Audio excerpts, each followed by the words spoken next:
was in March of 2020. I got COVID. Pretty severe case. I ended up being in the hospital for almost 2 months, in ICU for most of that time. My wife took me to emergency on March 22nd or 24th, after being sick at home for about 5 days.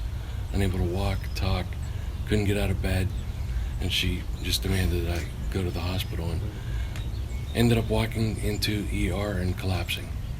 At that point, they put me in, thought I was just dehydrated, and at that time didn't really know much about COVID, or didn't even have tests for COVID.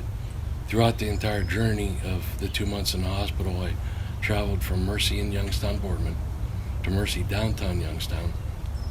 I was life-flighted to Cleveland Clinic. I moved to Edwin Shaw for rehabilitation, and then I was able to come home to Patriot Home Care. When I got real sick, I started losing blood. COVID started eating my intestines, causing internal and external ulcers. I had an ulcer in my backside, which they originally thought was a bed sore, which turned out to be tested, and it wasn't a bed sore. It was a COVID ulcer. Same thing that happened on the inside, where it ate up my lower intestines. I began to bleed, and at that point became extremely ill, and they really didn't think I'd make it.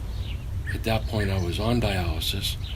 My heart was failing, my liver, kidneys, everything was shutting down on Thursday night.